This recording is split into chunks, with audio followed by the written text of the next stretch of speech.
Bonsoir, bonsoir. Je vais pas attendre que tout le monde arrive pour commencer parce que j'ai eu pas mal de questions en fait qui me sont parvenues par mail et il y a pas mal de petites choses comme ça qui me semblent en fait suffisamment importantes pour essayer d'en parler. Donc la première, c'était Fabienne qui me disait sur ton site, tu dis tout bébé cette communication, donc la communication animale, hein, c'est de ça dont on va parler encore ce soir. Tout bébé, cette communication nous était naturelle, nous l'avons tous expérimentée puis mise de côté. Alors comment peut-on procéder avec un enfant pour qu'il ne perde pas cette communication? Et à quel âge la connexion est-elle mise de côté par l'enfant? On a tendance à dire que c'est à peu près vers les 7-8 ans où, enfant, on a tendance à perdre cette capacité-là. Pourquoi? Parce que c'est à peu près l'âge où on a plus de 50% de l'âme qui s'est incarnée dans le corps physique. Puisque l'âme ne s'incarne pas à 100% dès le moment de la naissance, hein, c'est en plusieurs étapes. Et donc concrètement, c'est à ce moment-là où on bascule en étant plus dans la matière que dans spirituel ou en tout cas le subtil. Donc comment faire pour éviter que l'enfant ne perde cette communication? Ben, c'est l'écouter et accueillir ce qu'il a à dire en fait par rapport à ça. Si un enfant vous dit ah oui mais tiens le chien il m'a parlé ou là l'oiseau il est pas content ou ceci ou cela, mais laissez-le parler. N'allez pas forcément à fond dans son discours, parce qu'il suffit que ce soit de l'imaginaire et puis ça va le conforter dans l'idée de peut-être inventer des choses et mentir. Mais écoutez-le et en fait vous sentirez aussi si au bout d'un moment c'est exact ou pas. Euh, Ce qu'il faut c'est juste accueillir et pas être là non plus à se moquer de lui, à dire ah là mais c'est pas vrai les animaux ils parlent pas. Ou non mais tu racontes n'importe quoi ou tais-toi, etc. Vraiment de le laisser s'exprimer, c'est important. Sans jugement, être juste à son écoute. Voilà, et ça c'est déjà, ça fera déjà une grande différence. Je continue. J'avais Laetitia qui me demandait, mince, j'ai pas noté, en fait j'ai pas noté la question, j'ai plus noté le bout de réponse. C'était par rapport à une personne de qui théoriquement elle devrait être proche, admettons quelqu'un de sa famille, et que finalement on sent quelque chose qui nous rebute en fait à quoi ça correspond, à quoi ça peut faire allusion. Donc là, on n'est plus dans la communication animale, c'était plus de l'ordre de conseil ou de guidance. De manière générale, bien souvent, ça peut être plusieurs choses. Donc je m'étais mis, voilà, soit ça peut être une blessure qui résonne, enfin qui est présente chez la personne avec qui on ne s'entend pas. Et clairement, on ressent cette blessure et on se dit non, non, moi je suis pas prête du tout à l'affronter non plus, donc sauf qui peut. Ou bien c'est un côté peut-être un peu d'ombre ou de travail que la personne a à faire sur elle et bah, finalement on se sent pas à l'aise avec ça parce que nous on a peut-être déjà fait ce travail-là ou ça nous remémore vraiment de mauvais souvenirs parce qu'on a peut-être vraiment galéré pour passer cette étape-là. Il y a plusieurs petites choses.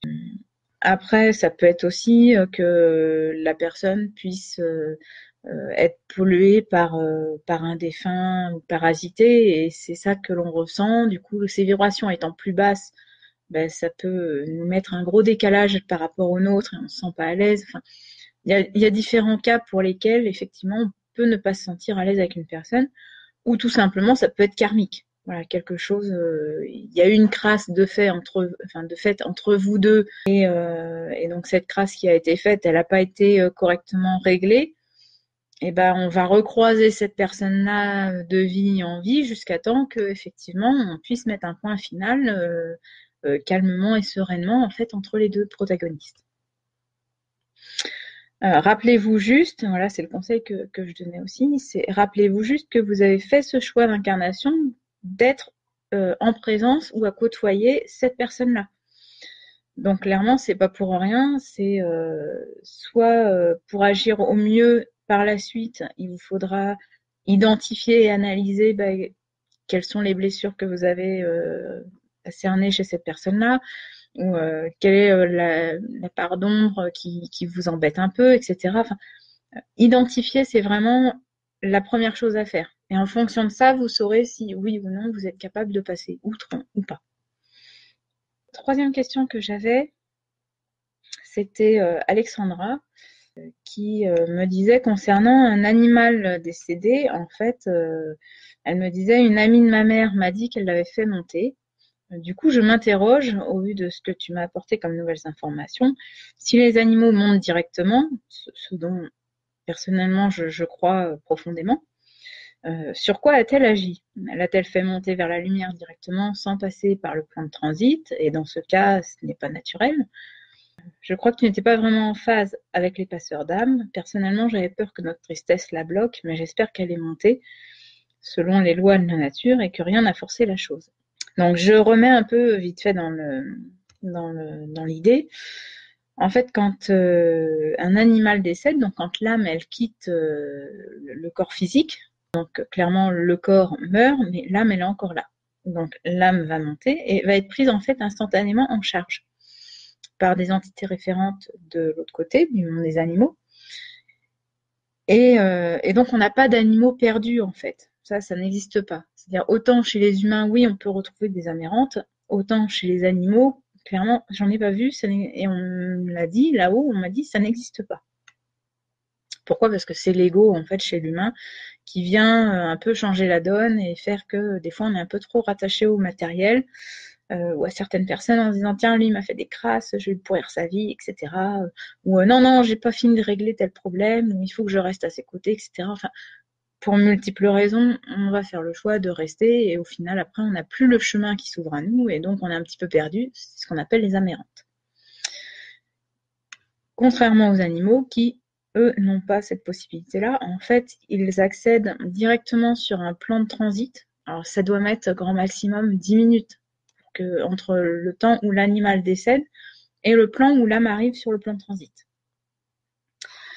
Une fois sur le plan de transit, on a le plus tôt que j'ai pu voir, c'était 4 jours, et en moyenne, c'est quand même 7 jours, pendant lesquels l'animal, on n'aura pas accès à lui par le biais de la communication animale parce qu'il va être sur un plan un peu comme un hôpital. C'est un plan de nettoyage où on va en fait se charger de lui enlever, donc par les entités référentes de ces plans subtils, ils vont se charger de lui enlever tout ce qui est les blessures émotionnelles et blessures physiques, tout ce qu'il plombe en fait avant de rentrer sur les mondes de lumière. Et concrètement, c'est vrai que moi j'ai beaucoup de mal en fait quand on me dit oui, je suis passeuse d'âme, j'ai fait passer une âme animale de l'autre côté. Oui, alors sauf qu'ils en ont pas besoin concrètement. Il n'y a pas besoin de ça. Le processus pourrait se dérouler tout aussi bien sans qu'on intervienne. C'est pour ça, personnellement, je préfère laisser faire les choses puisqu'il n'y a pas d'amérante. Donc on n'a pas ce souci de peut-être un animal va être perdu et va rester dans son coin à errer sans savoir où elle est. Qu'est-ce que ça peut engendrer derrière de le faire passer quand même? Je ne sais pas. Honnêtement, je ne sais pas. Peut-être qu'il a besoin de ce temps aussi, de ce plan de transit, pour vraiment pouvoir faire un point sur ce qu'il a eu comme blessure émotionnelle et physique, justement. Là, je suis uniquement dans des suppositions. Ça, je ne peux pas dire plus, n'ayant pas testé ce cas de figure. Par contre, ce que je sais, c'est que pour les personnes, des défunts que l'on ferait passer, c'est pas forcément positif, dans le sens où bien souvent, si c'est un défunt qui ne veut pas monter ou qui ne se sent pas prêt à monter, ça peut arriver aussi. Clairement, ce que va faire la personne passeuse d'âme, donc le médium, il va prendre la charge du défunt pour l'alléger et pour lui permettre de monter à la lumière. Sauf que cette charge, c'est quelque chose que le défunt avait à travailler. Donc peut-être se pardonner d'avoir fait certaines choses de son vivant, peut-être un travail de lâcher prise, enfin bref, peu importe, mais en tout cas, on lui retire sa charge de travail pour le faire monter. Sauf que c'est bien, mais dans son cursus de vie, cette ligne-là, cette charge-là, elle ne sera pas validée, puisque clairement, on lui a retiré, donc il n'a pas pu la travailler. Donc il va arriver là-haut, et puis Manque de bol, il n'aura pas fait tout son cursus et ça fait un peu comme pour les personnes qui se suicident. Le cursus n'est pas complètement validé, donc bah, merci, tu es obligé de rempiler pour une deuxième incarnation. Donc c'est pas forcément un avantage qu'on leur offre. Clairement, il vaut mieux laisser faire les choses. Je vais pas m'amuser à prendre l'initiative de moi-même, dire ah bah tiens, il y a eu un décès, bah, je vais aider et je vais prendre la charge du défunt, je vais le faire monter, il va être sur un plan de lumière. Ouais, super. Sauf que peut-être que manque de bol, c'était sa dernière incarnation, il n'avait pas prévu de revenir, et là, bim, on lui a redonné un ticket pour rejouer. Donc c'est pas forcément bah, gagnant pour lui en fait. Non plus pour le médium, puisqu'en fait la patate chaude, donc la charge qu'on lui a retirée, rien ne se perd, rien ne se crée, tout se transforme, bah, c'est le médium qui la récupère. Donc faut pas s'étonner après d'avoir des médiums qui aident à tout va, sans forcément être dans une notion de justesse, de faire ce qui est juste. À vouloir trop bien faire, bah, des fois, oui, on passe à côté de certaines choses. Et puis, bah, qui vont se récupérer plein de patates chaudes, et puis ça va les charger, et à un moment, bah, ça va se déclencher en maladie ou en dépression. Il y aura quelque chose qui fera que de toute manière, le médium, on va le faire s'arrêter pour qu'il comprenne ce qu'il en est, que bah, stop, là, arrête de faire n'importe quoi. En tout cas, si vous souhaitez, oui, aider vraiment votre animal à partir sereinement, je conseille toujours ce petit rituel où bah, les 7 jours pendant lesquels, par le biais de la communication animale, on ne peut pas avoir accès bah, à l'âme de l'animal, ne serait-ce que pour lui envoyer un message ou pour lui envoyer plein d'amour. Bah, le mieux, c'est le gardien, il prend une bougie blanche, voilà, tous les jours à la même heure, il va l'allumer pendant 5-10 minutes, il n'y a pas besoin que ça dure indéfiniment. Et puis bah, de lui envoyer plein de messages d'amour à son animal, même s'il est plus à nos côtés. Et je vous assure que ce message-là, il l'aura.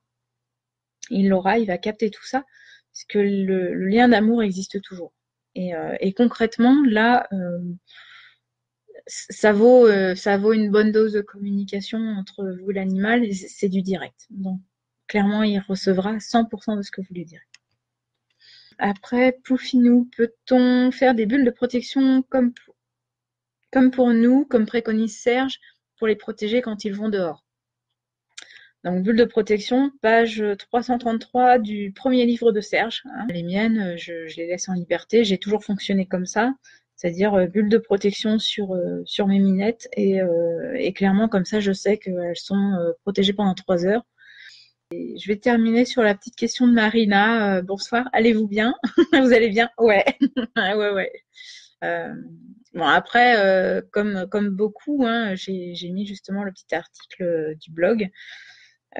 Puisque c'est ce que les guides m'avaient transmis. Ça chahute pas mal en ce moment, clairement, on est bien bousculé. Pas de panique, c'est passager, c'est comme des gros réglages qu'on va voir en ce moment. Imaginez comme quand vous rentrez dans une voiture qui n'est pas la vôtre, et ben il faut faire de gros réglages. Donc faut changer la position du siège, faut changer la position du volant, le rétroviseur, les rétroviseurs sur le côté, etc. Et ben on est dans cette position-là, c'est-à-dire qu'on rentre dans une voiture qui n'est pas un peu la nôtre, donc on a des réglages qui sont inconfortables pour le moment. On va régler, on va essayer de voir, on va dire ah mince, bah non en fait j'ai réglé le rétroviseur mais il est trop haut, donc je suis pas bien installée, je suis obligée de me redresser, etc. Et puis plus ça va aller, plus les réglages vont être souples à supporter, puisqu'on va être dans des tout petits réglages. Par exemple, bah, diminuer le son de l'autoradio, remonter un peu la fenêtre de la vitre, etc. Là, clairement, depuis fin décembre, ça a vraiment démarré fin décembre, ça a été très inconfortable. Je pense qu'effectivement, il y a un enjeu de guidance me concernant, puisque j'ai vraiment eu le gros, le gros chahutage, on va dire, surtout en janvier. Là, ça commence à se calmer, et je pense que c'est pour essuyer les plâtres et pour pouvoir vous en parler derrière. Donc, voilà. Si je m'en sors, c'est que vous aussi, vous pouvez.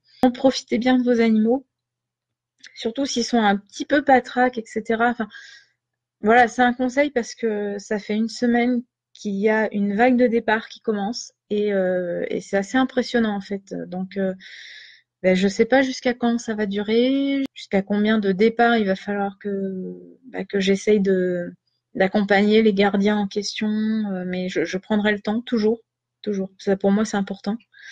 Et donc voilà, si vous avez des doutes sur la santé de votre animal, vraiment profitez-en parce que si jamais il fait partie de la vague qui arrive, là, ça serait dommage de passer à côté. Je suis toujours dans une démarche, notamment avec les miennes, de dire là, est-ce que je les caresse ou est-ce que je les caresse pas? C'est toujours oui, je vais les caresser parce que l'instant que je vais passer avec elles à ce moment-là, c'est un instant que je pourrais pas rattraper après. Rien ne dit que le lendemain, j'en aurai pas une en moins, ou qu'il y en a une qui va se faire écraser, ou qui va être perdue, etc. et je ne reverrai plus. Donc concrètement, ça c'est un instant perdu définitivement. Il n'y a pas de rattrapage. C'est l'amour, on le donne, point. Après, calculez pas, quoi. Si vous avez envie de caresser, de faire des papouilles à votre animal, même, je sais plus, c'était Chris qui disait, même quand il y en a une qui m'aime pas, mais c'est pas grave, on compte pas, on donne et puis point. Les moments de douceur, les moments de câlin, les moments d'amour, que ce soit avec nos animaux ou avec ceux qu'on aime, voilà, il n'y a pas de séance de rattrapage, donc profitez. C'est juste ça, c'était le petit mot de la fin. Je vous embrasse bien fort, bisous tout le monde, et puis donc rendez-vous le 1er mars